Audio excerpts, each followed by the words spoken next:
Tonight, we're setting off on a peaceful little nightmare called the Silk Road. A sprawling ancient death march disguised as a trade route.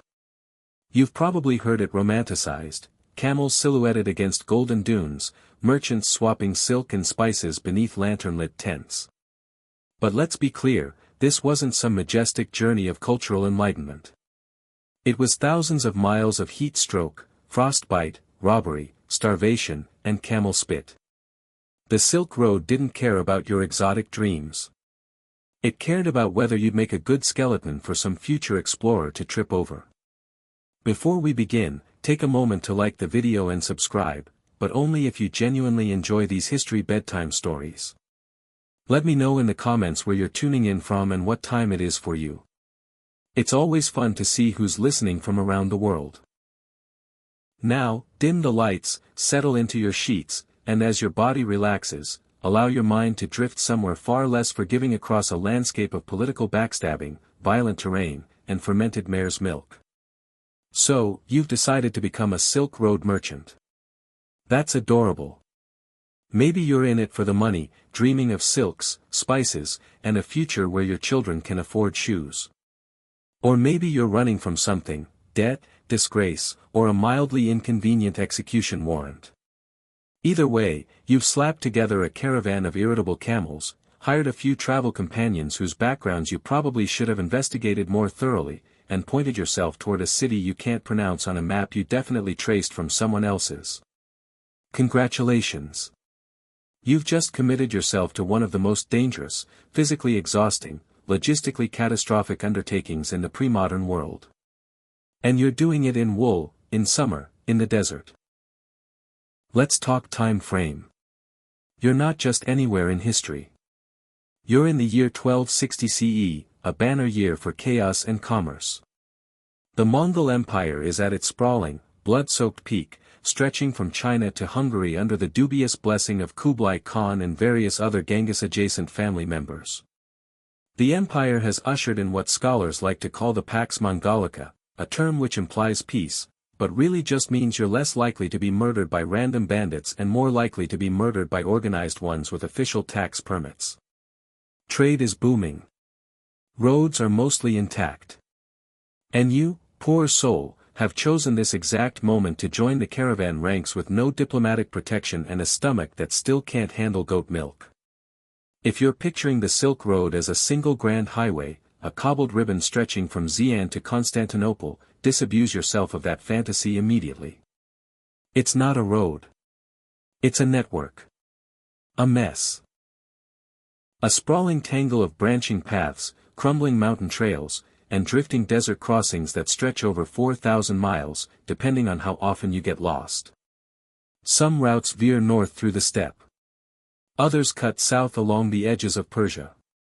None are easy. All are unforgiving. The maps are vague, the weather is fatal, and every major turn is based on advice from someone who definitely made it once and now lives in a hut with no teeth. You won't be traveling alone, of course. That would be suicidal. You'll join a caravan, a loosely cooperative collection of merchants, animals, hired muscle, translators, spiritual advisors, and probably one guy who just won't stop coughing. Safety in numbers, they say, but also disease, theft, interpersonal tension, and the high likelihood of someone stealing your boots while you sleep. You'll want to choose your companions wisely. That said, most of them will be strangers, and some of them will hate you the moment you open your mouth. Cultural misunderstandings are the backbone of Silk Road interactions. A bad joke in one dialect could be blasphemy in another. And you won't know until someone throws a rock. Why are you doing this again? Ah, yes. Trade. You're bringing silks from China, or maybe spices from India, or gold from the West, or glassware, or paper, or anything else valuable enough to risk your intestines on the local cooking. These goods are luxury items worth small fortunes in foreign markets. Of course, the moment you get there, you'll realize the local demand has cratered and your spices are moldy. Also, that glassware. Broken. The camels fell. They always do. Let's not romanticize this. Modern depictions of the Silk Road tend to gloss over the parts where people died a lot. You weren't Marco Polo. You were Marco, probably didn't make it out of Khotan. You weren't weaving noble alliances between East and West. You were trying to make a profit in an environment that actively wanted you dead. From the terrain, the climate, the diseases, the politics, and the simple mechanical failure of your own wobbly knees after walking 10 hours a day for 7 straight weeks. The Silk Road wasn't a bridge between civilizations. It was a gauntlet, a long, dusty, disease-ridden relay race where the prize was living long enough to be robbed in a different language. Oh, and don't expect inns. Sure, there were caravanserais, large roadside complexes built to offer shelter and basic safety. Think of them as medieval truck stops without the convenience or the hygiene. They were scattered and sparse. You'd be lucky to see one every 100 miles. In between, you sleep under the stars, which sounds poetic until the wind picks up and fills your nose with sand. Then your camel starts screaming because it heard wolves. Then the wolves arrive. Then you remember you're carrying saffron worth more than your life. And you have 0 upper body strength. Sweet dreams. The truth is, you're entering a world that does not care if you succeed. It doesn't even care if you make it. The Silk Road chewed up veterans. It shredded the unprepared. It left trails of bones and stories behind, both of which will be heavily exaggerated by the survivors, none of whom will mention how often they cried on the 3rd night in the desert. But hey, maybe you'll beat the odds. Maybe you'll be clever, cautious, lucky, or maybe you'll be just nutritious enough for something in the mountains to find you tasty. You're here now, though. You've got your cargo. Your camels are glaring at you. And the long, slow crawl into historical misery is just beginning. Time to step out onto the road, trader. Try not to die too early.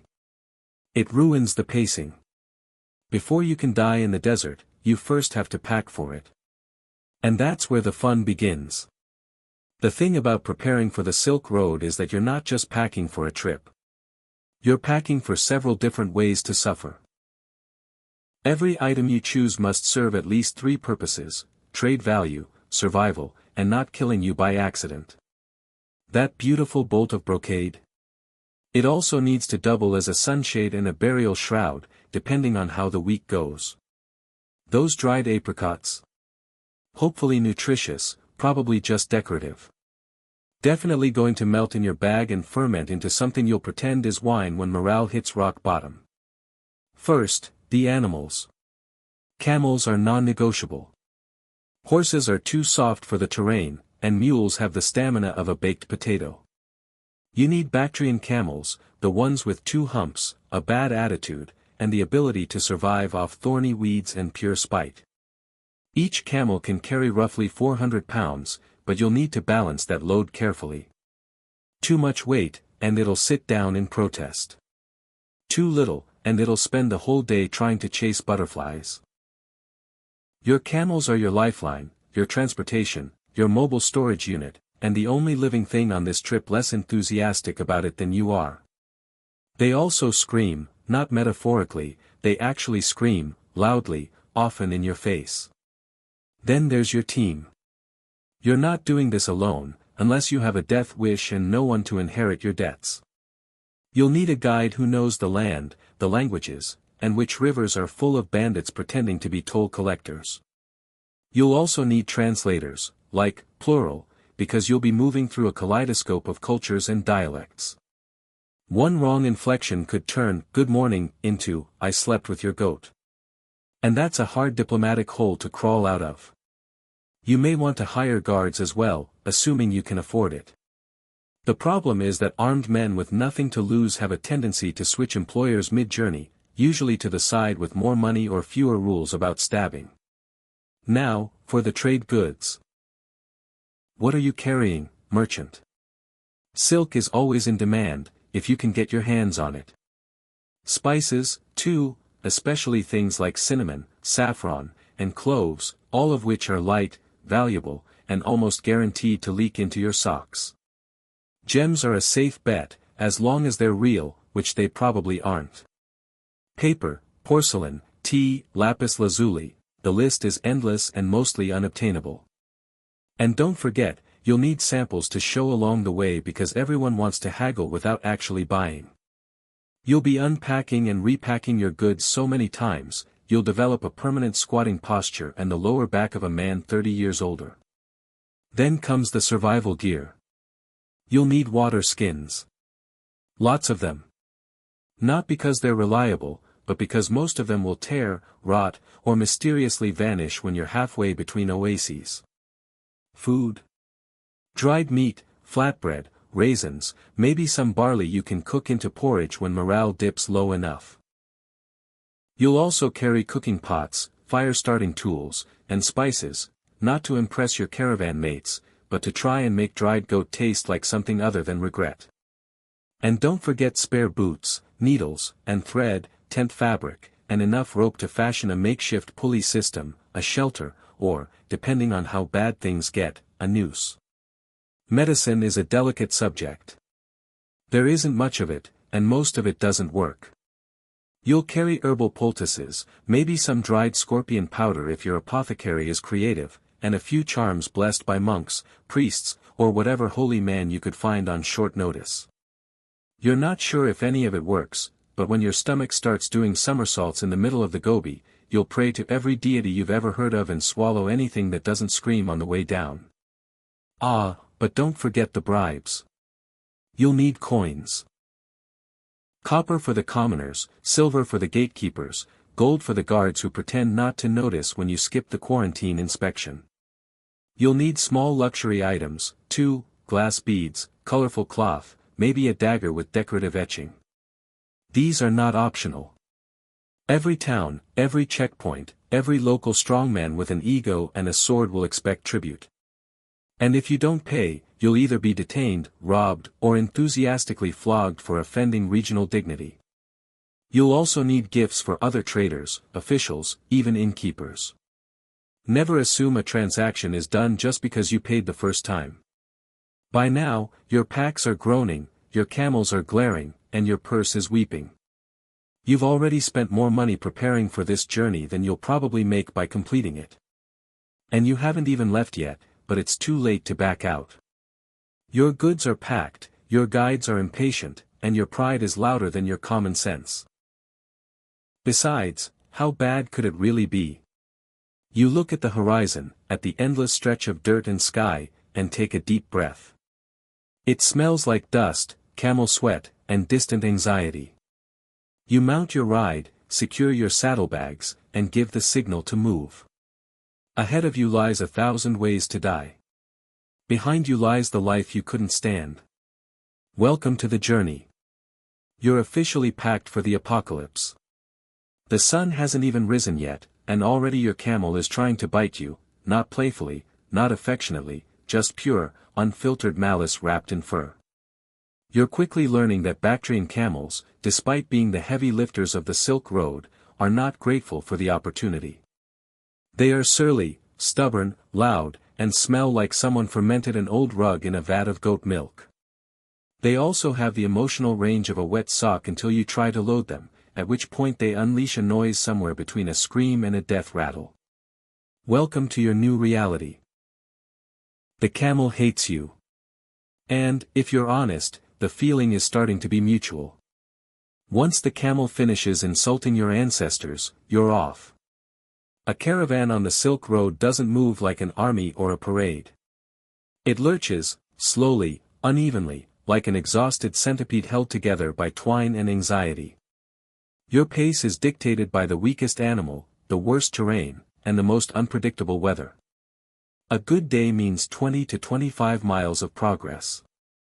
A bad day means turning around to dig a wheel out of a sinkhole or waiting for a sandstorm to stop exfoliating the skin off your face. You travel in a group, but don't mistake that for companionship. The caravan is a collection of self-interested strangers held together by mutual need and the vague threat of wolves. There are merchants like you, drivers, guides, cooks, translators, maybe a monk or two, hoping for protection in numbers. You all eat separately. You sleep separately. You gossip together.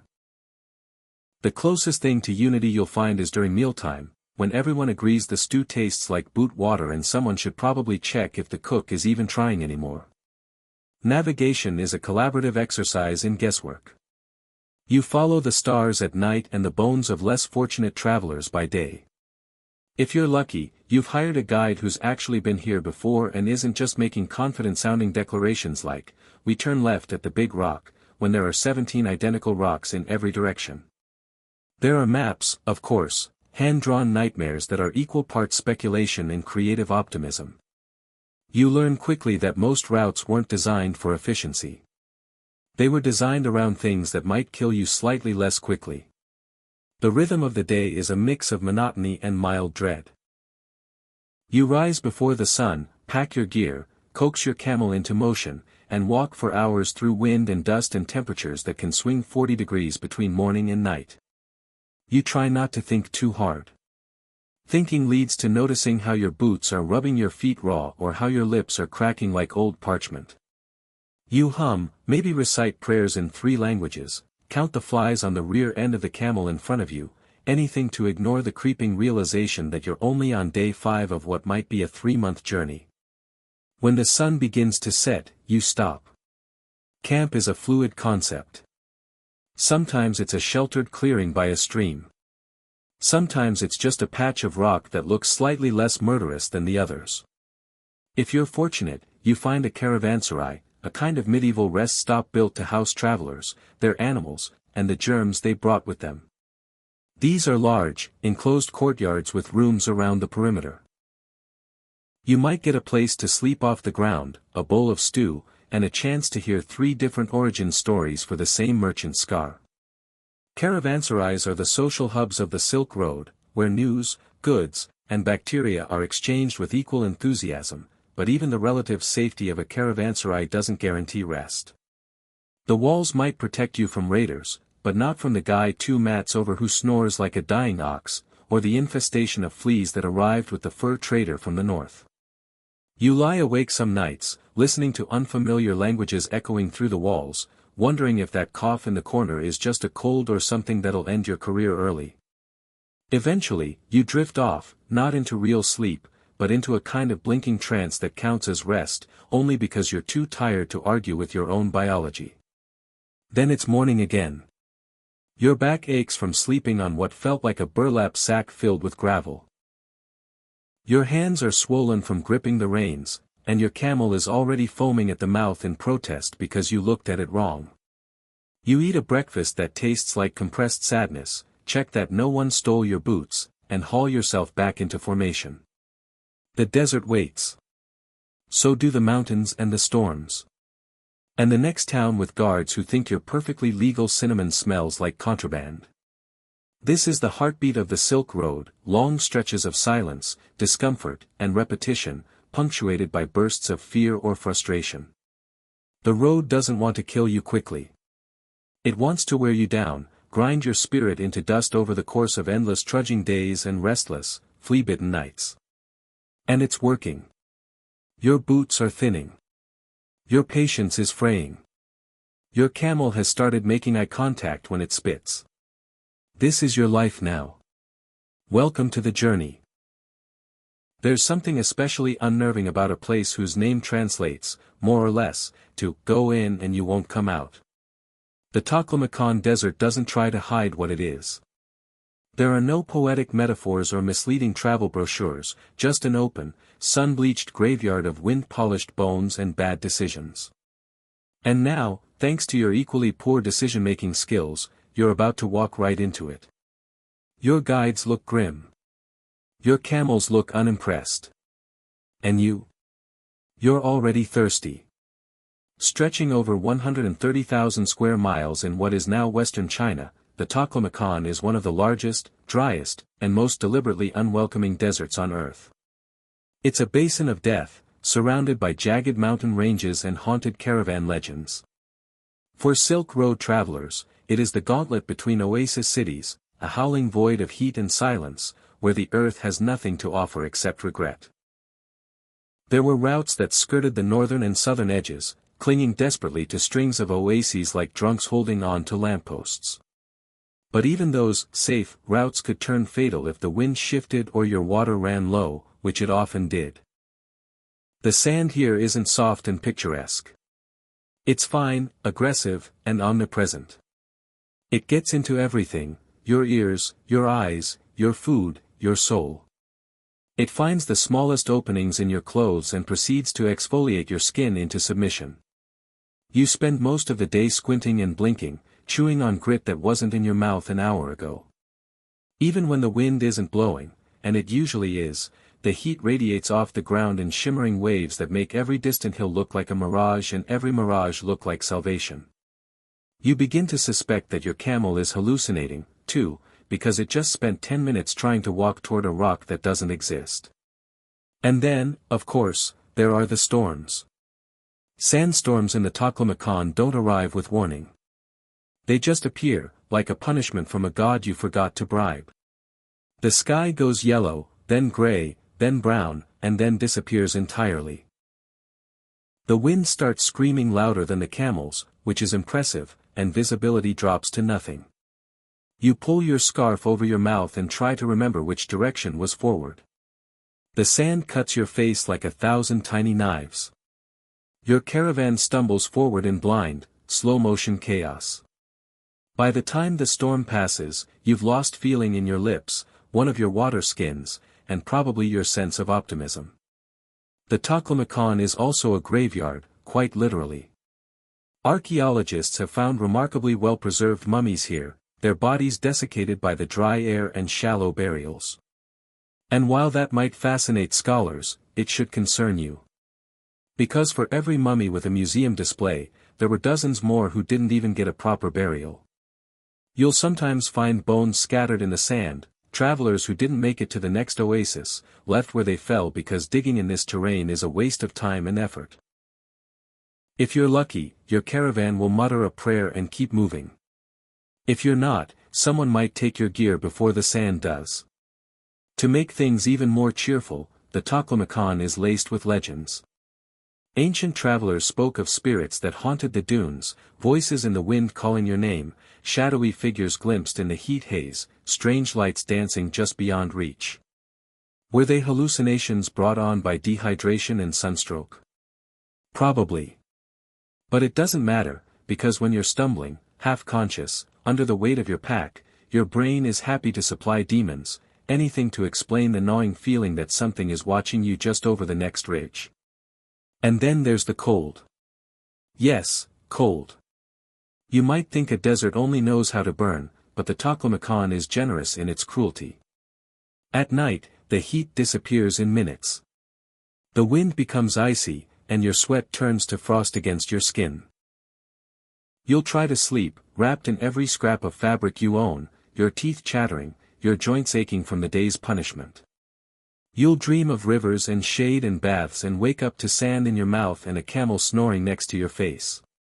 There's no relief, only mourning and more sand. You keep moving because you have no choice. The nearest water is days away. The last water tasted like copper and camel backwash. You've rationed your supplies to the point where even your raisins are starting to look like luxury. Every step feels heavier. Every breath grates against your throat. And the horizon never seems to get any closer. The desert stretches in every direction, featureless and uncaring. It doesn't hate you, that would require the capacity for emotion. The Taklamakan is simply indifferent, which is somehow worse. And then, just as your last nerve frays and your skin feels like it might peel off in strips, a green smear appears on the horizon. An oasis, or maybe another lie.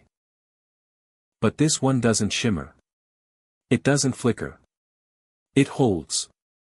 A patch of trees, a glint of water, the suggestion of life. You don't cheer. You don't even speak. You just adjust your pack, nudge your camel forward, and keep moving. Because even if you survive this crossing, you know there will be more deserts ahead, more trials, and more reminders that this road was never meant for people like you. It was meant for ghosts.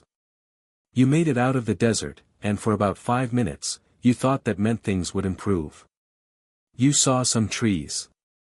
You tasted actual water that didn't double as an intestinal curse. Maybe you even found a blanket that didn't reek of camel. But now your caravan turns toward the horizon, and all you see are mountains, sharp, towering, cloud-piercing monstrosities, dusted in snow and indifference. Welcome to the Pamirs, known to some as the roof of the world, and to others as that place where breathing stops and regret begins. You're about to find out which nickname is more accurate. The Pamirs and their cousins, the Tien Shan, the Hindu Kush, and a few other named piles of vertical misery are part of what made the Silk Road such a fun exercise in existential suffering. These mountains weren't merely obstacles. They were tests, climatic, physical, spiritual. You would think ancient trade routes might have found a way around them. They did not. They went through them, narrow paths carved into sheer cliffs, switchbacks barely wide enough for a goat, let alone your lumbering, sarcastic camel, and the air thinner than your chances of a smooth trip. Altitude sickness becomes your new companion. You start with a headache, easy to ignore. Then your stomach flips. Your vision blurs. You try to take a deep breath and get about half of one. There's simply not enough oxygen up here for the human ego to function. Your muscles ache from doing even the simplest tasks, like walking 5 feet or lifting your water flask. You feel lightheaded, but not in the whimsical way, more in the "am I going to vomit into the ravine" way. Your guide says you'll acclimate soon. He's lying. Or he grew up in these mountains and no longer recognizes human suffering. The paths are treacherous, even without the altitude. They crumble underfoot, shift with the frost, and disappear entirely after rockslides. Sometimes your caravan stops to clear a blockage. Sometimes it just reroutes. Sometimes it stares at the mess, shrugs, and pushes forward anyway, assuming your goods are still worth more than your spine. You walk with your back pressed to the mountain wall, trying not to look down at the hundreds of feet between your toes and the sharp rocks below. You fail, and now you have vertigo. Congratulations. You've unlocked a new level of anxiety. Weather in the mountains is less of a forecast and more of a random punishment generator. It might be sunny at breakfast, hailing by lunch, and snowing before sunset. Wind cuts through your clothing like you're not even wearing it. Your fingers lose sensation.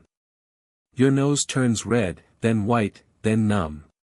You start to fantasize about fire, not sitting near it, becoming it, a warm, crackling blaze instead of this cold, miserable sack of skin shivering its way through the sky. You consider lighting your spare socks on fire just to feel something. At night, you find shelter where you can. Usually, that means curling up against a rock wall, shivering under 2 thin blankets, trying to ignore the rhythmic crunch of frost forming on your boots. There are no trees for fuel.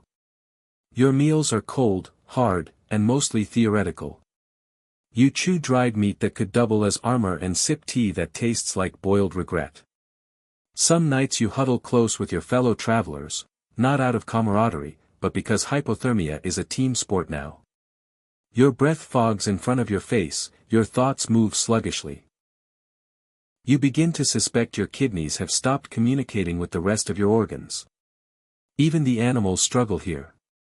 Your camels, surprisingly, manage better than you do, but they move slower, complain more, and have started looking at you with something dangerously close to judgment.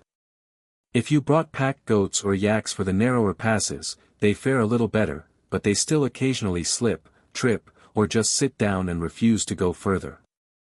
When that happens, you unload them by hand on the edge of a cliff in the snow with your fingers barely functioning. You don't cry. There's no moisture left in your body to spare. Sometimes you pass other travelers, caravans moving in the opposite direction. Their faces are equally gaunt and hollow-eyed. You exchange a few words if you share a language, or just a nod if you don't. No one lingers. The mountains don't like delays. There are shrines here, too, little stone stacks or weathered prayer flags tied to dead branches. Travelers leave offerings, coins, trinkets, pieces of cloth, not out of religious obligation, but desperation. At this altitude, you'll beg any deity who will listen, even the ones made up by someone 3 towns ago. You begin to lose track of time. Every pass looks like the last one. Every rock formation feels familiar. You wonder if you've gone in circles. You check your map, a wrinkled scroll that offers about as much guidance as a drunken rumor. You trust your guide, not because he inspires confidence, but because you no longer have the mental capacity to doubt him. You just keep moving, one foot in front of the other, until finally the path begins to slope downward. When you descend out of the mountains, it doesn't feel like a triumph. It feels like being released from a chokehold. Your chest expands again. You breathe deeply, greedily. Air, actual air, fills your lungs. You taste it like it's food. Your body slowly begins to thaw. Your fingers twitch back to life. Your camel spits on your boot, just to remind you who's really in charge. But you've made it through. You're no stronger, just colder, skinnier, and a little more broken. And somewhere ahead, waiting for your bruised little caravan, is the next circle of Silk Road hell. You should probably enjoy this brief moment of oxygen. It won't last. If the terrain doesn't kill you, the people might. That's a core tenet of Silk Road survival. Never assume the danger is over just because the landscape has stopped trying to eat you. Now that you've escaped the desert's dehydration and the mountain's slow suffocation, it's time for the next leg of your journey, the part where someone smiles at you, distracts you with pleasantries, and then relieves you of your possessions. Welcome to the thriving industry of banditry, bribery, and backstabbing. If the Silk Road had customer service, it would come with a dagger. Bandits are not the cartoon villains you might expect.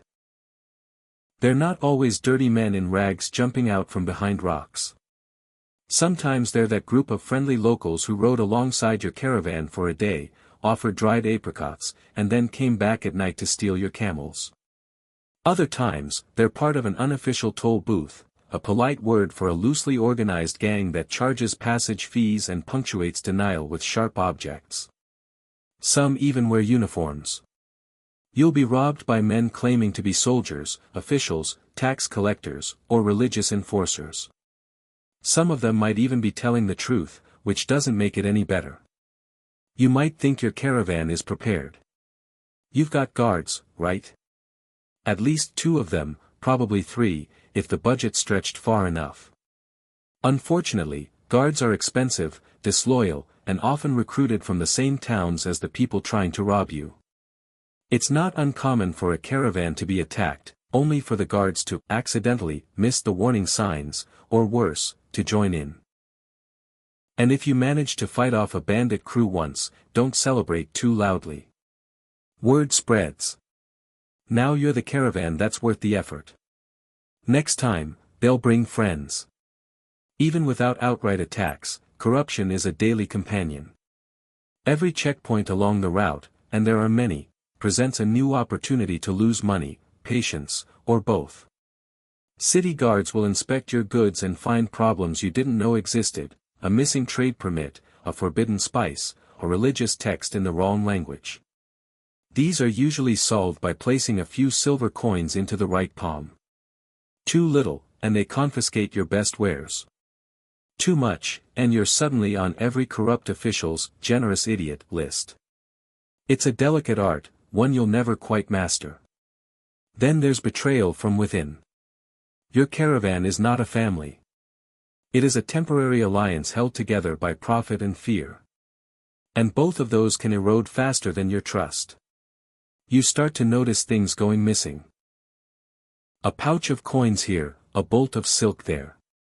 Someone swears they saw a bandit sneak into camp, but you're starting to suspect it was the same guy who always volunteers to stand watch and then mysteriously falls asleep. Fights break out. Tensions rise, suspicion festers. You start sleeping with one eye open and your hand on your money belt, which is now mostly filled with lint and disappointment. Paranoia becomes a survival tactic. You learn not to share too much about your route, your cargo, or your destination. Questions that once seemed friendly now feel loaded. A merchant asks what city you're heading toward. Are they making conversation, or are they planning to beat you there and undercut your prices? Your guide tells you there's a shortcut. Is that efficiency, or a plan to get you isolated in a nice ambush spot? You begin to look at everyone with narrowed eyes, including your own reflection. You also can't forget about politics. The Silk Road cuts through dozens of territories, each with its own laws, rulers, and grudges. Some of these places are at war, officially or unofficially, and travelers like you are considered fair game. Your caravan might fly a flag from one city, only to find out it's banned in the next, or worse, it's the flag of a rival. Suddenly, you're not just a merchant, you're a spy, or a smuggler, or an agent of moral decay, depending on which holy man is yelling the loudest. And if you think the guards at the gate are bad, wait until you meet the tax inspectors on the inside. All of this makes trust a luxury you can't afford. Every interaction is a gamble. Every relationship is a contract with invisible terms. You become fluent in polite vagueness, strategic silence, and smiling just long enough to pass through the next checkpoint. You learn to hide your valuables in multiple places, not that it'll help much when you're tied to a tree with no boots. You stop asking questions when someone in your caravan disappears overnight. You pretend not to notice when two traders quietly rearrange the packs on someone else's camel. And yet, somehow, the trade continues. Because even with all the theft, bribery, and betrayal, there is still profit to be made if you survive.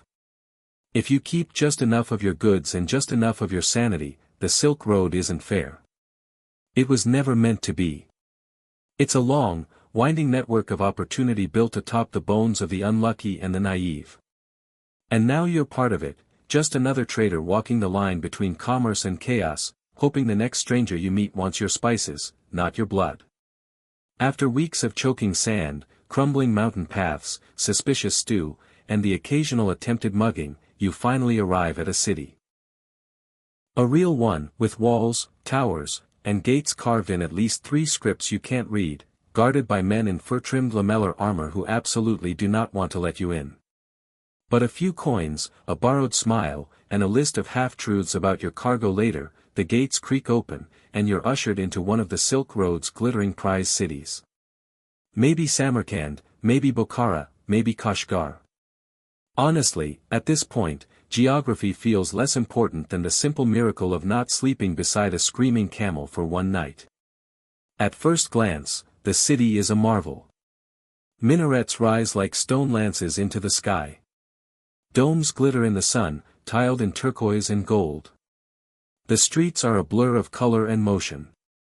You smell spices, smoke, dung, sweat, incense, more dung, and something faintly floral that may or may not be hallucinogenic.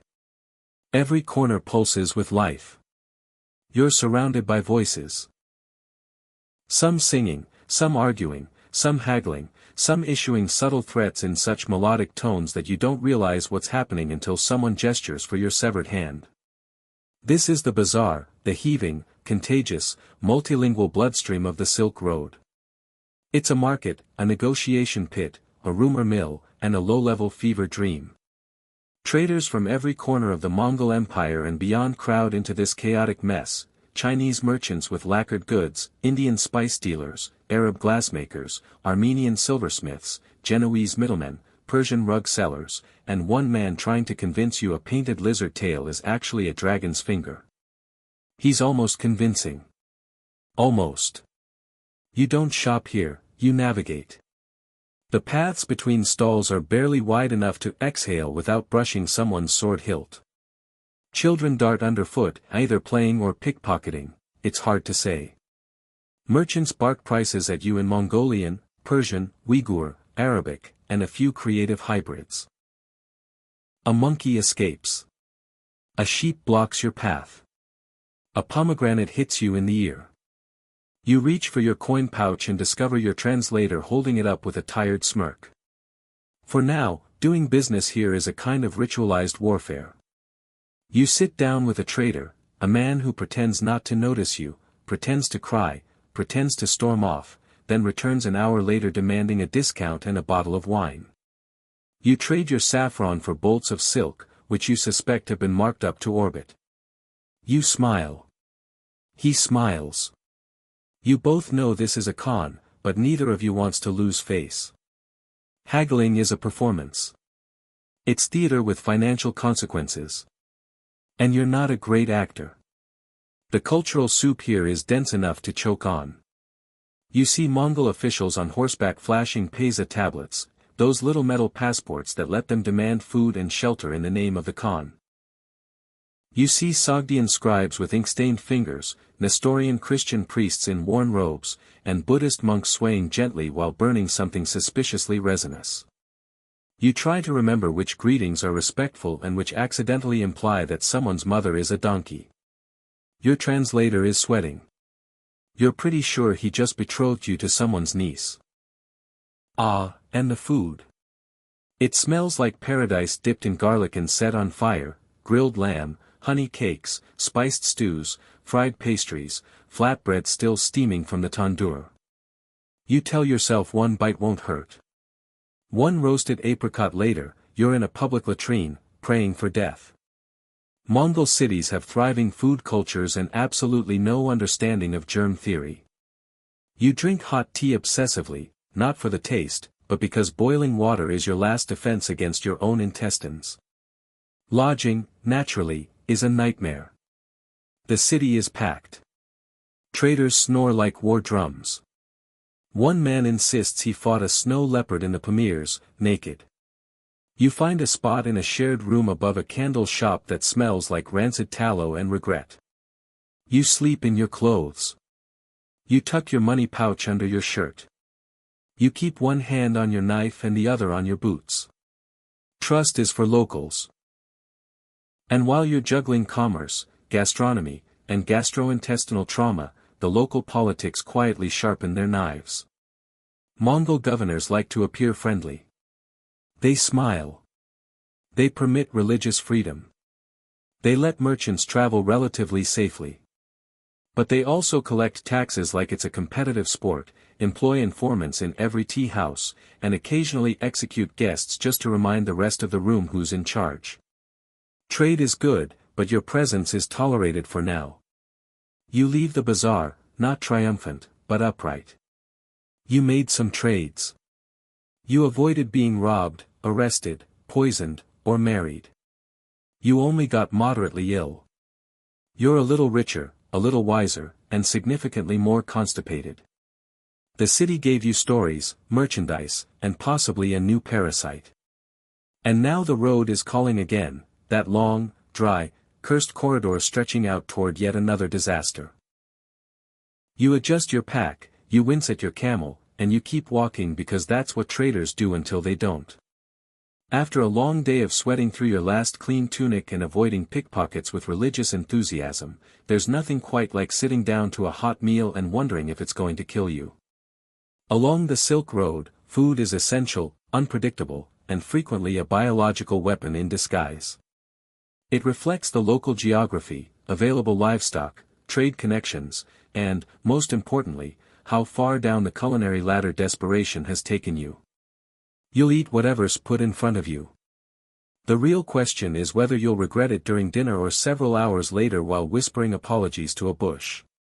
Your culinary journey begins with meat, mutton, usually. Not the tender, roasted leg of lamb fantasy kind. No, this is more often chunks of gristly sheep, boiled beyond recognition and generously coated in its own grease. If you're lucky, it's served with salt. If you're very lucky, it's dead. Central Asian nomads love their livestock, but they also love eating every possible part of it. You'll be offered intestines, liver, lungs, maybe even the boiled head, eyes intact. Refusing is considered rude. Accepting is considered brave. Chewing is considered optimistic. If you're traveling through Turkic or Mongol regions, congratulations, you've unlocked the dairy portion of the menu. Unfortunately, dairy doesn't always mean milk in the creamy, fresh sense. It usually means fermented, yogurt so sour it burns your sinuses, milk that's been curdled, dried, ground into a powder, reconstituted with warm water, and then handed to you with pride. The crown jewel is kumis, fermented mare's milk. It's slightly alcoholic, intensely tangy, and smells like what happens when a stable loses a bet. Locals swear by its health benefits.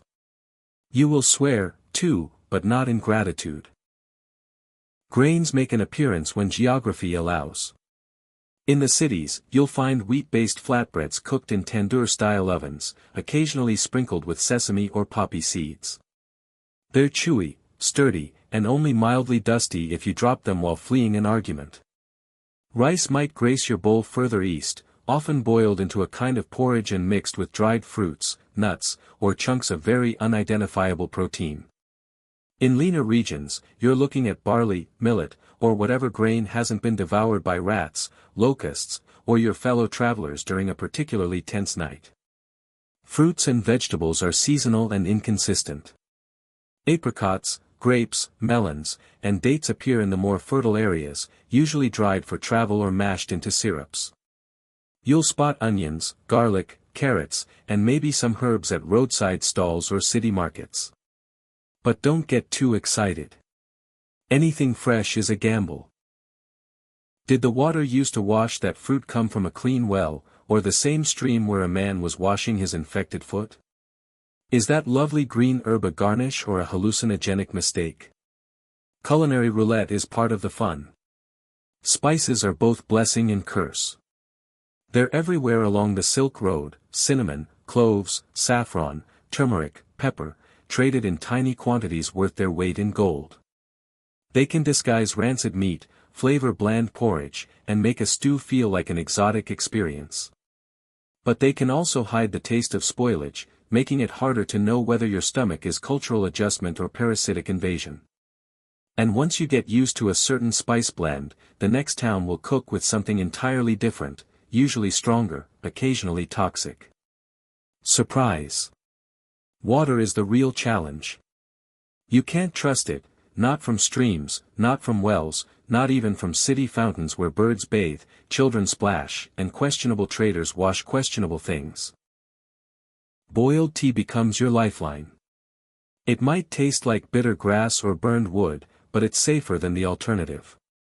You learn to sip slowly, hold it in your mouth like a relic, and pray to whatever deity you favor that the cup was actually clean. When the tea runs out, you drink sparingly and filter through cloth, or just close your eyes and hope. And yet, you eat because hunger overrides dignity. You crouch around a smoky fire, sharing a cracked bowl with a man who hasn't washed his hands since the last empire collapsed. You gnaw on hardened bread that could double as a weapon. You try not to think about the texture of the thing you just swallowed. Sometimes it crunches, sometimes it wiggles. You consider asking questions, then decide you don't want the answers. Your stomach growls again. Fine, one more bite. Just chew quickly and don't make eye contact with the chef. Illness follows, always.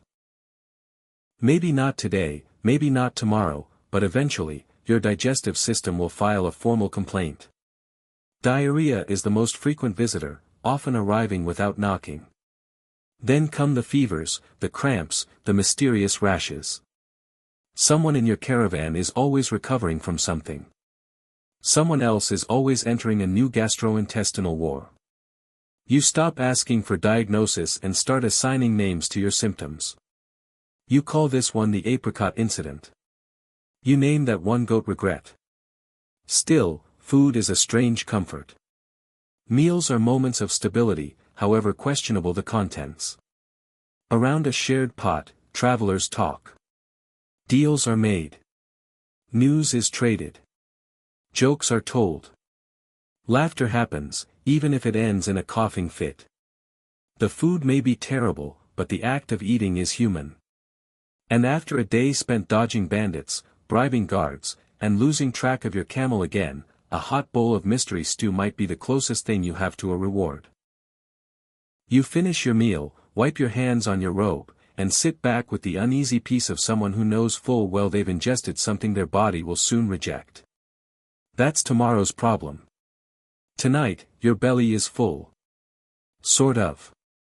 And in this moment, surrounded by flickering firelight, chewing noises, and someone loudly belching praise to the cook, you almost feel content. Almost. Religion on the Silk Road isn't just background noise. It's the weather, the rule book, and the booby trap, all rolled into one. You don't get the luxury of ignoring it. You pass through one town where bowing is reverence, then immediately enter another where bowing is submission and therefore offensive. You greet a monk with a palm to your heart, and he flinches like you cursed his grandmother. You fail to greet a shaman at all, and suddenly the caravan master is staring at you like you just insulted the wind itself, which, knowing your luck, you probably did. By 1260 CE, the Silk Road is a spiritual kaleidoscope spinning at dizzying speed. Islam, Buddhism, Eastern Orthodox and Nestorian Christianity, Hinduism, Taoism, Confucianism, Zoroastrianism, and various strains of Tingri shamanism all coexist along its roads. Thanks to the Mongols, there's a general policy of tolerance, one of the few perks of being ruled by horse lords with a terrifying fondness for pluralism. But don't mistake tolerance for simplicity. Each religion still has its lines, its sacred spaces, its taboos. And the moment you cross one, knowingly or not, your trading privileges might come with a side of exile or worse. You begin your journey in a Muslim-majority city under a Mongol governor who seems content to let the muezzin call to prayer without interference, provided taxes are paid on time. Here, you're expected to wash before entering mosques, remove your shoes, avoid stepping on prayer mats, and refrain from shouting about your fermented mare's milk hobby. Don't touch the imam. Don't stare at unveiled women like a confused sheep. And for the love of all that is holy, do not bring pork to the market. These infractions might earn you a polite warning, or a fine, or a sudden increase in processing fees at the next city gate. Further east, you might enter Buddhist territory. Temples are quiet, incense-heavy, and crawling with serene monks who will absolutely offer you tea while silently judging your posture. You're welcomed, as long as you don't step over a prayer mat, touch a statue, or interrupt a chant to ask for directions to the latrine. You might sit down to a meatless meal and complain loudly that it could use more lamb fat. The monk serving you says nothing, but his smile shifts from inner peace to enlightened murder. You try to apologize, but karma is already loading its crossbow. Then there's Tengriism, the sky-worshipping animist faith of many Mongols. It doesn't rely on temples. It relies on not offending the spirits. Don't point at the sky with your knife. Don't step over sacred fires. Don't ask too many questions about the oddly quiet man with the drum. The local shaman isn't just a healer. He's a medium, a weather forecaster, and sometimes the legal system. If he declares you're carrying bad air, your fellow travelers may casually vote to leave you behind for the greater cosmic good, with your boots. And Christianity, oh, that's here, too. But probably not in the flavor you expect. The Nestorian Christians, scattered across Central Asia, have enough theological twists to give your priest back home an aneurysm. They build simple churches, carry crosses carved into wood or ivory, and recite prayers in Aramaic, Persian, or whatever the local dialect demands. They're tolerated by the Mongols, even respected in some cities, but flash the wrong symbol in front of the wrong cleric, and suddenly your necklace is heresy, and your foreign accent sounds suspiciously crusaderish. Maybe you thought bringing your own token of faith, a prayer scroll, a protective charm, would be helpful. Sometimes it is. Other times, it's a one-way ticket to suspicion. One man's blessing is another's blasphemy. You wear an amulet shaped like a crescent moon, meant to ward off scorpions, and someone accuses you of summoning jinn. Ironically, you take a jinn over this particular inquisition. At least they come with 3 wishes. Even among your caravan, faith adds friction to every dusty mile. A Buddhist refuses to kill insects crawling over your rations. A Muslim insists on prayer breaks at exact intervals. A Christian interpreter mutters scripture every time someone sneezes. You try to stay neutral. You believe in trade, maybe luck, and definitely not being set on fire. But someone always asks what you believe. You say, I believe in not dying. No one laughs. Sometimes you stumble into shared shrines, little syncretic spaces where religions overlap without quite touching. A Zoroastrian fire temple that also accepts Buddhist offerings. A stupa where Muslim travelers light lamps and whisper quiet prayers. For a moment, you feel like the world is holding itself together out of sheer exhaustion. Then someone knocks over an incense bowl, mutters the wrong chant, and the awkward tension returns like fleas to a saddle. And when you inevitably mess up, because you will, the punishment may be subtle or theatrical. You might be quietly barred from the next city. You might be fined in a language you don't speak. Or you might find yourself paraded through the bazaar, your hair shaved, your sandals stolen, and your name rewritten on a blacklist that stretches from Baghdad to Beijing. It's hard to haggle when everyone thinks you cursed a well. Religion on the Silk Road is like everything else here, complex, essential, and merciless to fools. You'll never learn every custom, but you can learn to shut up, copy what other people do, and bow twice just in case. Don't convert, don't argue, don't joke, just nod, light the candle, eat the bland food, whisper your prayers to whatever god is least likely to get offended. And if the shaman says your aura is leaking again, maybe don't ask questions, just offer tea. You haven't been clean in weeks, maybe months. Honestly, you've stopped counting. At this point, your body feels less like a cohesive human form and more like a collection of competing biological crises taped together with dried sweat and matted hair. Your skin itches in places you can't discreetly scratch in public. Your clothes smell like spoiled vinegar and wet animal. And your fingernails have become archaeological records of everywhere you've eaten, fallen, or bled. This is what hygiene looks like on the Silk Road, theoretical, optional, and wildly ineffective. You were optimistic once. Back in the beginning, you carried soap, maybe a brush. You thought you'd wash when you reached a stream. That stream turned out to be a muddy trench used by livestock, laundry, and a man enthusiastically vomiting after eating some questionable melon. Since then, you've bathed by splashing water on your face while pretending not to notice the things floating in it. You wipe yourself down with rags that stopped being clean about 10 towns ago. Your socks could now stand upright on their own. Your traveling companions have started giving you more personal space, not out of politeness, but out of survival instinct. Your skin has taken on a texture somewhere between parchment and old leather. Every scrape becomes an infection. Every insect bite turns into a mystery swelling. You develop rashes with interesting shapes. Someone suggests they look like a map. You joke that maybe you can use them for navigation. No one laughs. You scratch too hard and start bleeding. You stop scratching. It doesn't help. Nothing helps. You suspect your body is staging a quiet rebellion and will soon file for independence. And the bugs, oh, the bugs.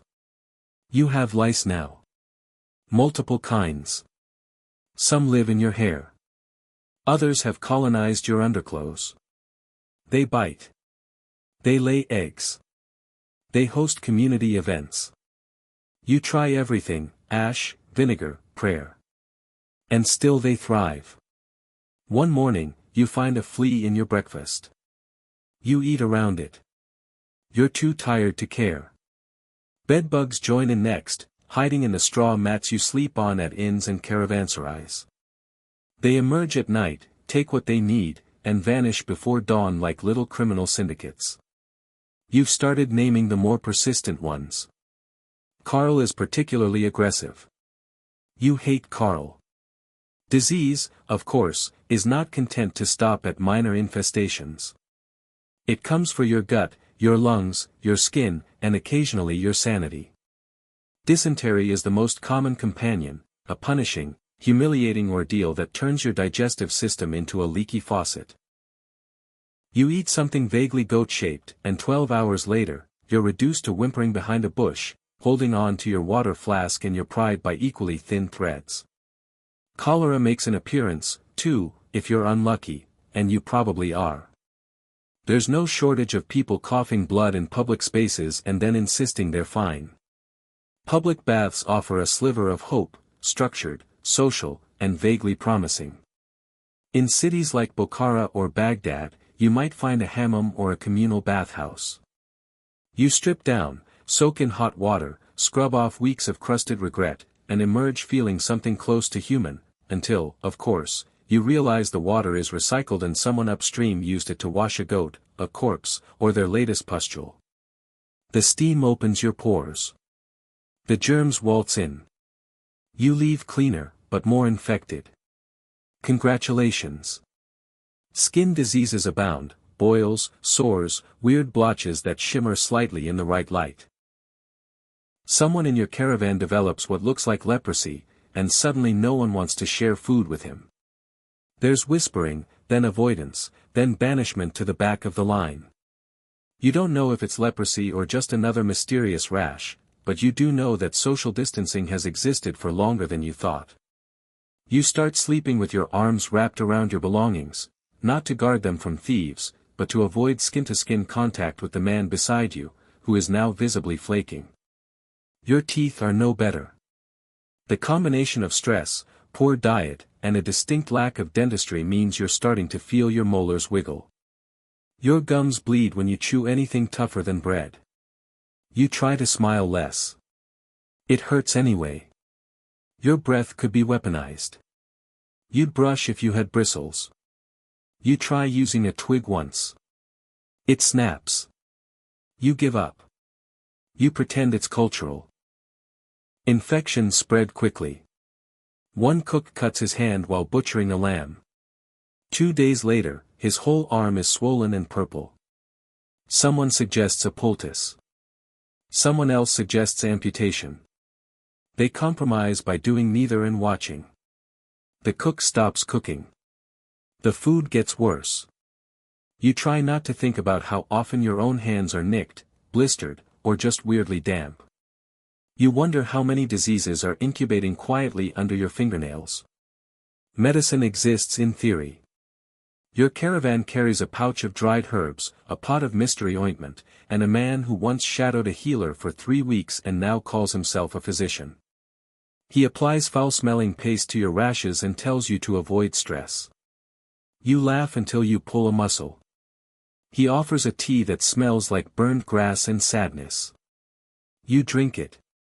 You feel the same, but now your tongue is green. You are falling apart, slowly, steadily, inevitably. But you're not alone. Everyone on the Silk Road is decomposing in sync. You begin to recognize the smell of a fellow traveler, not as offensive, but familiar, comforting, even. Misery has a scent, and it's probably coming from your boots. You carry on, one foot in front of the other, because if disease doesn't stop you, the next part of the road certainly will. Just when you've adjusted to being filthy, lice-ridden, sunburned, and periodically robbed, the Silk Road decides to play another round of its favorite game, surprise. You're in a different country now, not because you crossed a mountain or a river, but because someone new has decided they rule this patch of sand. Yesterday, it was the governor of some crumbling Persian outpost. Today, it's the nephew of a Mongol warlord. Tomorrow could be a caravan leader with ambition, a monk with a militia, or a particularly assertive goat. One thing is certain, your permits are invalid again, and you're about to lose money to someone wearing a hat that proves he's in charge. The year is 1260 CE, and the Mongol Empire is in full swing, or, more accurately, in the middle of fracturing while pretending everything's fine. Technically, you're under the rule of the Great Khan in distant Karakoram. But in practice, you're weaving through the patchwork of successor states, military governors, and semi-autonomous city-states that make up the day-to-day chaos of Silk Road politics. The Pax Mongolica, the so-called Mongol peace, has reduced the number of random massacres, but it hasn't stopped the paperwork, the bribes, or the guards with itchy swords and flexible loyalties. You approach a checkpoint manned by soldiers wearing fur-trimmed armor and expressions that suggest they haven't laughed since their last public execution. They ask your name, your business, your cargo, and your favorite type of dried fruit, because small talk is apparently part of the intimidation ritual. You hand over your pesa, a stamped metal tablet bearing imperial approval, and hope they recognize it. One squints, one snorts, one immediately asks for a toll. You hand over a pouch of coins. It's not enough. You hand over another. Still not enough. Finally, your translator hands over his boots. And, mysteriously, you're waved through. No one discusses the boots again. Every stretch of the Silk Road belongs to someone. And that someone always thinks you're underpaying. Taxation is both a science and an art form. Here, you pay a fee for entering a region, another for using the road, another for the weight of your cargo, another for the number of camels, with a discount if one of them is visibly dying. Then there's the cultural preservation tax, which no one explains but everyone enforces. And if your goods are unusual, say, Persian glassware or a suspiciously large crate labeled buttons, the guards may decide you're a smuggler, just to see what you'll offer to prove you're not. Sometimes the people at the checkpoint aren't even soldiers. They're just men with sharp weapons and convincing flags who've decided that, for today, they're an independent khanate. You argue. They laugh. You hand over a bribe. They hand you a document with a red stamp that looks suspiciously like a wine stain. Your translator says it means safe passage. You remain unconvinced, but move on anyway because there's no refund policy for extortion. In rare moments, you hit the jackpot, a stretch of land still firmly under Mongol control with actual administration and functioning courier stations. You flash your pesa and get fresh horses, a hot meal, and a bed with only minor insect activity. For one brief, glorious day, you feel like a respected merchant instead of a walking wallet. But by sunrise, you're back in disputed territory, where 5 rival factions claim the same road, and none of them take visa. Diplomacy becomes part of your daily routine. You memorize titles, practice bows of varying depths, and hire guides who swear they know which badge gets you through which gate. You don't trust them, but you trust your own instincts even less. You try to flatter a governor's son by praising his hawk. Turns out, it's his wife's bird. You try to give some saffron to a customs officer. Turns out, his cousin died from bad saffron. You try to stay quiet. That's worse. Now you look suspicious. By the end of the day, you're eating cold lentils behind a stable while your caravan is searched for contraband that doesn't exist. And just when you think you've figured out the system, what to say, who to pay, which coin to bite, and which to hide, something changes. A regional war breaks out. A merchant guild collapses. A prophet declares your cargo cursed. You're rerouted 300 miles around a dispute you don't understand, through territory controlled by a minor prince with major insecurities. He taxes your camels, your blankets, and your size. You consider screaming, but the last man who raised his voice is now working as a decorative skull near the city gate. So you adapt. You sew coins into your waistband. You learn which dialect to greet the guards in, which to avoid, and which to pretend you forgot. You travel with 3 sets of papers, each official, each signed by someone who no longer holds office. You keep your tone humble, your smile wide, and your eyes on the man with the biggest hat, because that's probably the one who can ruin your week with a flick of his hand. Eventually, you pass the checkpoint again. You're a few coins poorer, a few insults richer, and the proud owner of a brand new travel restriction stamped in a language no one in your group can read. It might say, merchant. It might say, suspicious. It might say, don't let this idiot back in. You shrug, tuck it into your bag, and keep walking, because tomorrow, you'll be in someone else's empire. And the roulette wheel spins on. You thought you were making progress. The weather was hot, dusty, and unpleasant, but it was consistent. You were sweating through your clothes by noon and freezing by midnight. But at least the ground was visible. You had sun, you had stars, you had something resembling direction. And then the wind shifted. The temperature dropped. The sky turned the color of regret. And now everything is white. The road has vanished under a silent, smothering blanket of snow. And you realize, with the quiet panic of someone far from help, that you've officially lost the trail. Winter on the Silk Road doesn't arrive gently. There's no polite warning, no graceful descent of snowflakes. It hits like a betrayal, sudden, blunt, and cold enough to shatter your teeth. The dirt tracks you once followed are now hidden beneath ice and powder. Landmarks become unrecognizable, transformed into vague, snow-draped mounds. Your guide squints at the horizon and mutters that he's pretty sure you're still heading in the right direction. You're not. You're very much not. Snow slows everything. Your caravan creeps forward like a wounded animal. Wheels sink, legs slip, animals balk. The camels, usually indifferent to your suffering, now refuse to move unless bribed with warm mash or pure rage. Their humps are dusted in frost. Their breath comes in thick plumes, like miniature steam engines powered by contempt. Your boots soak through within an hour, and the wet settles into your bones. You try to wiggle your toes occasionally, mostly to confirm they're still attached. The cold is no longer a discomfort. It's an opponent. It numbs your hands until you can't grip your reins. It hardens your cloak until it cracks when folded. You lose feeling in your nose, your ears, your sense of hope. Sleep becomes dangerous. You lie too still for too long, and you don't wake up. One of your fellow travelers doesn't answer when called. His blanket is stiff with frost. No one speaks. You bury him in the snow with your hands because the ground is too frozen to dig. Then come the wolves. You hear them first, distant howls echoing off the frozen hills. At night, they draw closer. You glimpse glowing eyes at the edge of camp, flickers of movement between trees that weren't there during daylight. They're not always hungry, but when they are, they test your perimeter. They target the sick, the young, the distracted. A donkey disappears, then a goat, then a man gone between one watch shift and the next, leaving behind only drag marks and a few scattered possessions. You light fires at night, not for warmth, but as a warning. You keep weapons close, though you're not sure how much a rusty dagger will do against a coordinated pack.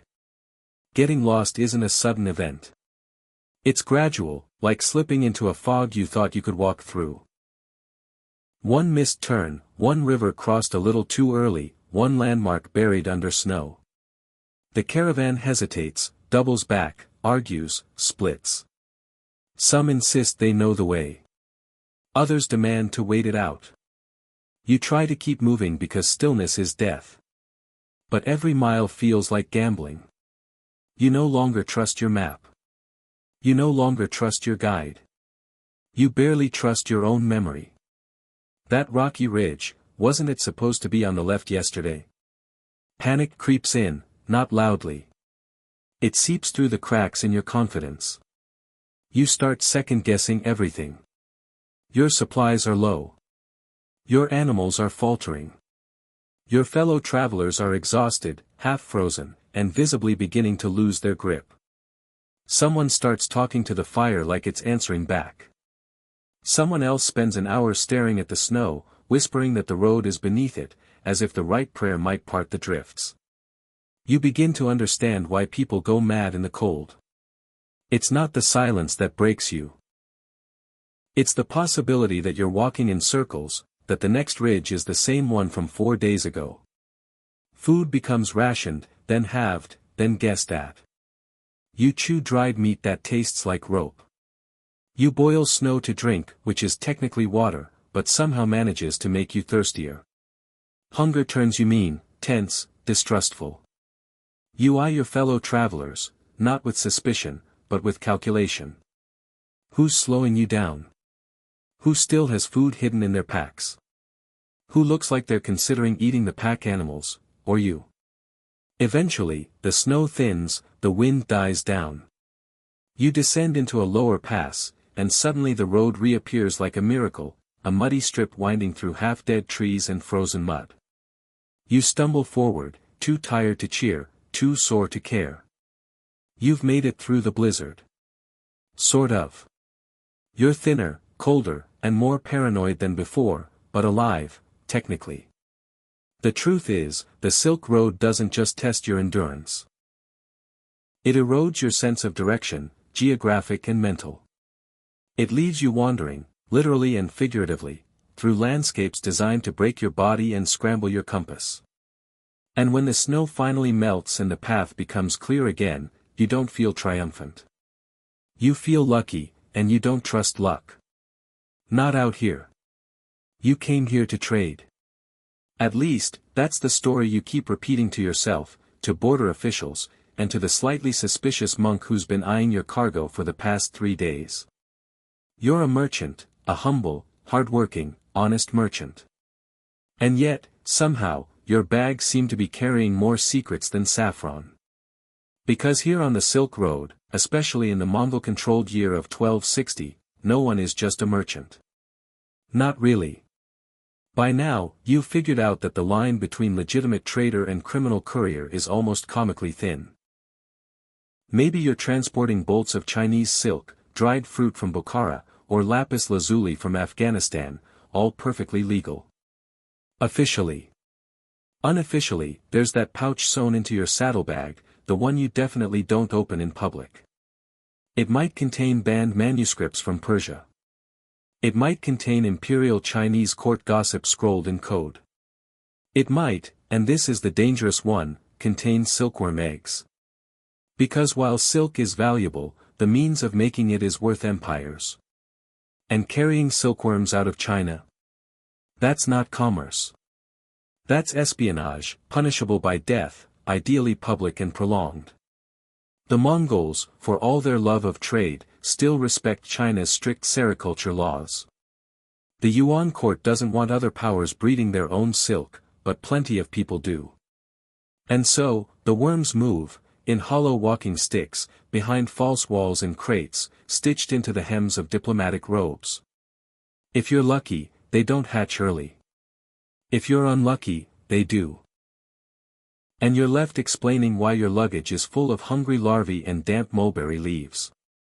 That is, if anyone gives you the chance to explain before you're dragged off for questioning. But not everything smuggled on the Silk Road is as exotic as eggs. Sometimes it's paper, maps, religious tracts, subversive poetry. Sometimes it's people, scholars fleeing persecution, couriers posing as monks, or someone's mistress in a packing crate with a weak supply of flatbread. And sometimes, it's just information, because out here, knowledge is currency, and you're increasingly aware that someone is using you to move it. It starts small. One of your fellow travelers asks you to carry a sealed letter to a merchant contact in Merv. No big deal. But then someone else asks you to deliver a gift to a cousin in Kashgar, a gift that's oddly heavy and comes with very specific instructions not to open it, not to shake it, and not to mention it to anyone who seems too official. By the time a minor bureaucrat in Balkh starts asking how many guards Samarkand has on its eastern gate, you realize you're not just ferrying spices anymore. You're part of something. You just don't know what. The Mongol administration, despite its brutality, is obsessed with communication. Relay stations. The empire. Couriers ride with stamped tokens of authority. Intelligence moves faster than caravans. And yet, there's always a hunger for more maps, more troop movements, more rumors of rebellion. You suspect someone in your caravan is a spy. Probably more than one. They ask too many questions. They pay too much attention. They don't haggle. Only two kinds of people don't haggle on the Silk Road, royalty and informants. You assume it's the latter. You try to stay neutral. You try to focus on trade, but neutrality is dangerous. Everyone wants loyalty. A Mongol official might request that you deliver a diplomatic scroll. A Sufi mystic might hand you a relic wrapped in cloth and ask you to carry it somewhere holy. Refusing these errands is suspicious. Accepting them is worse. You're caught between factions, between empires, between truths you don't understand, and lies you're too afraid to question. Religion adds its own layer of risk. Buddhist monks pass around texts banned in China. Muslim scholars quietly circulate commentaries that contradict official doctrine. Nestorian Christians whisper of relics moved under cover of night.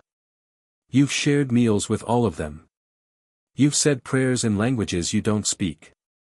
You've transported packages whose contents you'll never ask about again, not because you're obedient, but because you're tired of danger wrapped in silk and smiles. Even your caravan isn't innocent. One of your guards once stabbed a tax collector who asked too many questions. Your translator seems to know far too much about coin weights and imperial ciphers. Your cook, a harmless-looking man who makes an excellent lentil stew, owns a knife that has never, in your memory, been used on food. You don't ask questions. You sleep with your documents under your shirt and your doubts shoved deep under your bedroll. Because in 1260, under Mongol rule, the Silk Road is a strange paradox, safer than it's ever been, and somehow still one mistake away from becoming your grave. You carry goods, yes, but you also carry secrets, some yours, most not. And when, not if, something goes wrong, your best hope is ignorance. I didn't know might not save your life, but it's still a better defense than honesty. You keep your head down. You smile at border guards. You nod politely when asked vague questions with specific implications. You trade. You move on. You try not to think about the favor you promised a Persian courtier back in Herat, or the odd bundle you agreed to deliver to a caravanserai in Trebizond, or the map someone slipped into your pack without asking. You're just a merchant. That's your story. Stick to it. After months of blistered feet, half-frozen fingers, camel flatulence, and the creeping certainty that your bones have begun to fuse from malnutrition, you see it, a city, a real one, not a windswept outpost or a caravanserai with 2 cracked wells and a goat that bites. A proper city with towers, gates, roofs, a skyline that doesn't make you feel like you're hallucinating. Maybe it's Constantinople, or Baghdad, or Chang'an. It doesn't matter anymore. What matters is that you've survived long enough to smell humanity again. Unfortunately, humanity smells like sewage, spice, and disappointment. You roll toward the gates on wobbling wheels, breath caught between hope and a mild case of bronchitis. You are expecting a hero's welcome. You get bureaucracy. The line to enter stretches so long, you suspect some of these travelers have grown old and died in place. The guards, resplendent in armor that seem more parades than battle, inspect every cart like it might contain treason wrapped in turmeric.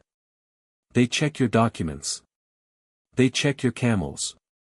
They ask if you're carrying weapons, forbidden texts, or bad intentions. You try to smile, but your lips are so cracked it feels like you're tearing paper. Eventually, they wave you in, not because they trust you, no one does, but because the shift is nearly over, and the guards have somewhere better to be. You shuffle through the gates, your caravan coughing and groaning like a half-dead beast, and enter the city proper. And that's when you realize civilization isn't a blessing. It's an avalanche of noise, filth, and desperate commerce. You dreamed of arrival, of stepping into a gleaming world where gold dust floats in the air and bathhouses welcome the weary. Instead, you're hit with the scent of unwashed bodies, open drains, frying meat, and something that may once have been fish. The streets are chaos. Merchants shout. Children run underfoot. A man in a tunic smeared with something red hurls a basket of eels into your path. Someone accuses your camel of blasphemy. You haven't even found lodging yet, and already you've been jostled, overcharged, and sneezed on by a monk. You stagger to the market quarter, or, more accurately, you're shoved toward it by the tide of traffic.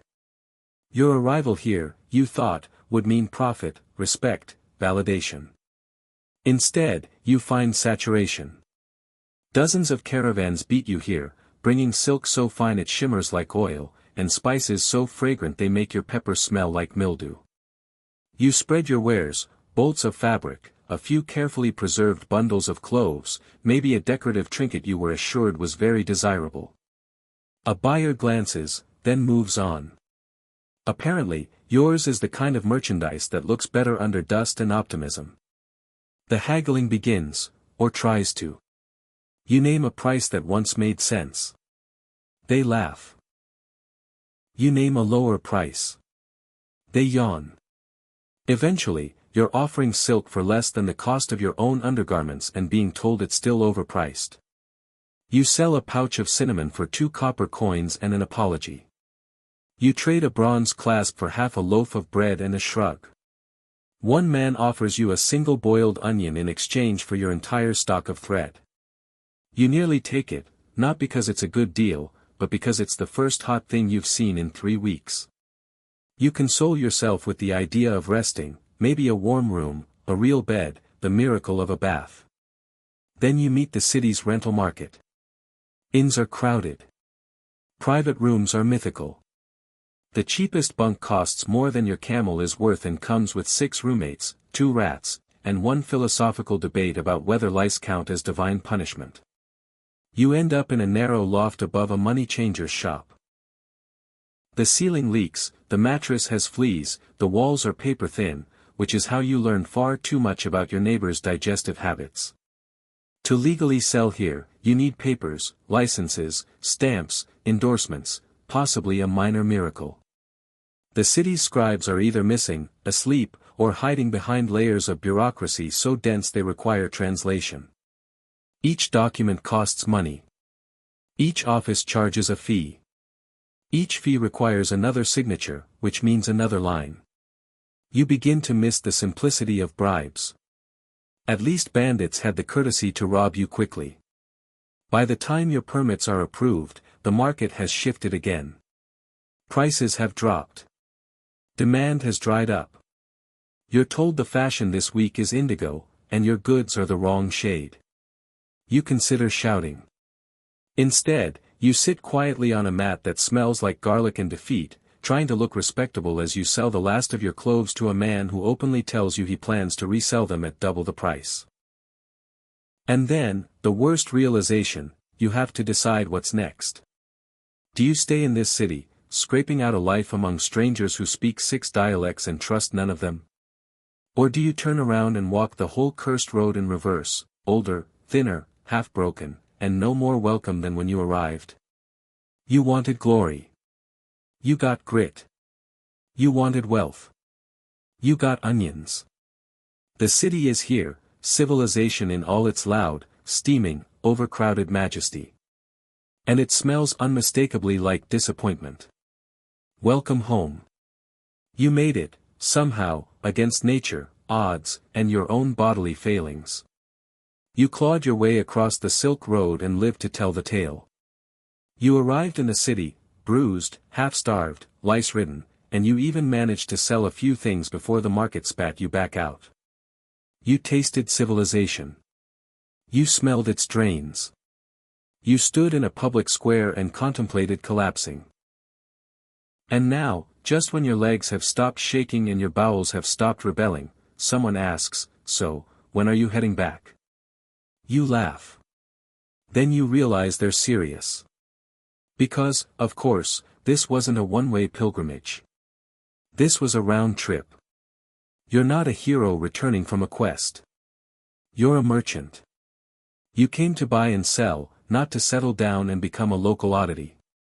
The city isn't yours. The language is wrong. The laws are incomprehensible. The plumbing is theoretical. And your bed, if you can even call it that, is infested with something that probably has an oral history. If you want to go home, if you want to see your family again or just die in a place where someone might recognize your name, you have to do the unthinkable. You have to walk back, not metaphorically, literally.